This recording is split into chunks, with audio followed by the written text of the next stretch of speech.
नमस्कार। अब आइए इस समय हम प्रभु यीशु मसीह के बारे में जानेंगे। प्रभु यीशु मसीह के बारे में पवित्र बाइबल हमें क्या कुछ शिक्षा देती है। और जैसे कि लिखा है, आदि में वचन था और वचन परमेश्वर के साथ था और वचन परमेश्वर था। यही आदि में परमेश्वर के साथ था। बहुत ही मार्मिक भेद की बात है। पवित्र बाइबल इस बात की बयां करती है कि प्रभु यीशु मसीह पहले से था, जिसको हम वाकई ब्रह्म बोलते हैं, यानी कि शब्द। प्रभु यीशु मसीह शब्द के रूप में था। और हम देखते हैं जब परमेश्वर ने जगत की सृष्टि किया, आज जितना जो कुछ भी हमें देखने को मिलता है वो सब परमेश्वर ने अपने कहने के द्वारा उत्पन्न किया। परमेश्वर ने जैसे कहा वैसा हो गया, मतलब वचन के द्वारा।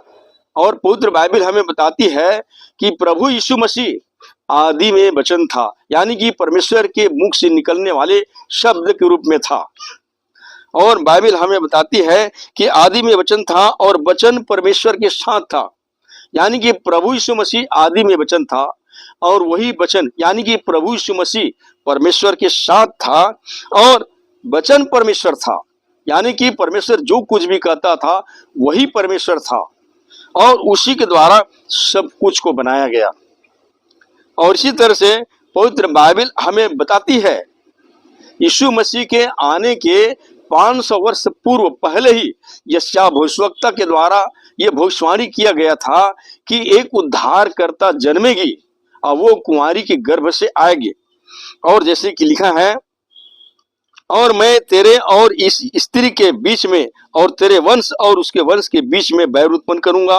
वह तेरे सिर को कुचल डालेगा और तू उसकी एड़ी को डसेगा। प्रियो, हम देखते हैं जहां तक मनुष्य के उद्धार के लिए, जहां मनुष्य पाप में गिर गया था, परमेश्वर ने प्रतिज्ञा करते हुए ये बात को स्पष्ट कर दिया गया था। जब हम देखते हैं कि सर्प के रूप में शैतान उस समय विद्यमान था, जब परमेश्वर ने सृष्टि की रचना किया था तो उस समय आदम और हवा थे और परमेश्वर ने जिनको न खाने की मना किया था उस समय आदम ने उसी को खा लिया, यानी कि आदम ने परमेश्वर की आज्ञा का उल्लंघन करके यह पाप किया कि उनको हमेशा के लिए परमेश्वर से अलग होना पड़ा।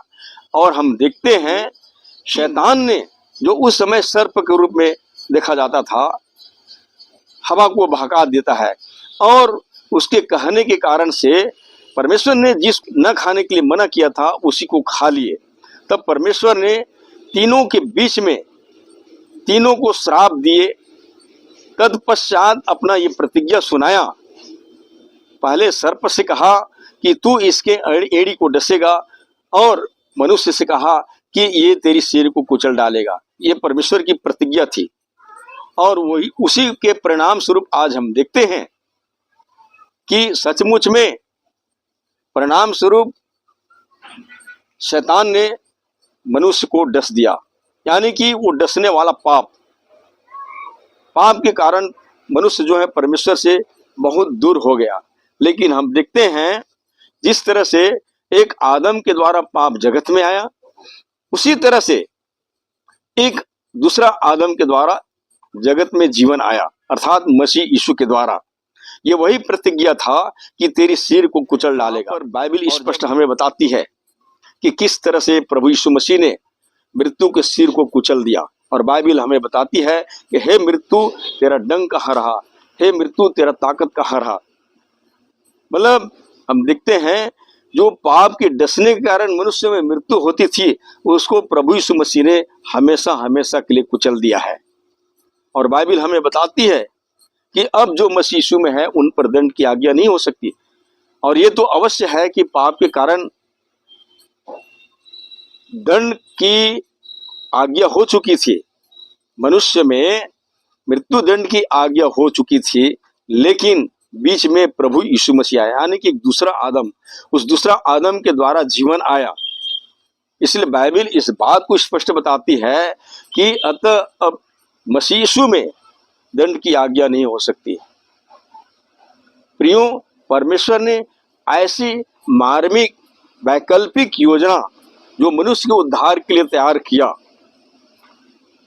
आज ये सोचने के लिए बहुत बेशकीमती बात है और आज हमें इस बात पर विचार करनी चाहिए। आज हर व्यक्ति को पापों की क्षमा, छुटकारा, उद्धार और अनंत जीवन की आवश्यकता है, पर मिलेगा कैसे? किसी भी हालत में मनुष्य को न तो पापों की क्षमा, न छुटकारा, न उद्धार और न अनंत जीवन प्राप्त हो सकता है, क्योंकि बाइबल हमें बताती है न किसी कर्मों के द्वारा, न किसी धर्मों के द्वारा उद्धार प्राप्त नहीं हो सकता, परंतु प्रभु यीशु मसीह पर विश्वास करने के द्वारा अनुग्रह से ही अब उद्धार संभव हुआ है। प्रियो, यह जानना जरूरी है कि प्रभु यीशु मसीह जीवन लेकर के आया, इस जगत में जीवन लेकर के आया, क्योंकि मनुष्य के लिए मृत्यु दंड की आह्वान हो चुका था, मृत्यु दंड लागू हो चुका था, परंतु प्रभु यीशु मसीह ने वही मृत्यु की कीमत को अपने लहू देकर, अपने लहू बहा करके चुकाया। तब से उसने जगत के तमाम लोगों को अपने पवित्र बेशकीमती लहू के द्वारा आजाद किया है। प्रियो, आज अवश्य है कि सुसमाचार की आज्ञाएं बहुत से मनुष्य को बहुत कठिन जान पड़ता है, लेकिन पवित्र बाइबल हमें बताती है कि लोग अपने जीवन के रहते ही सुसमाचार की आज्ञाओं को मानते हैं तो अवश्य रूप से उन्हें अनंत जीवन प्राप्त होगा।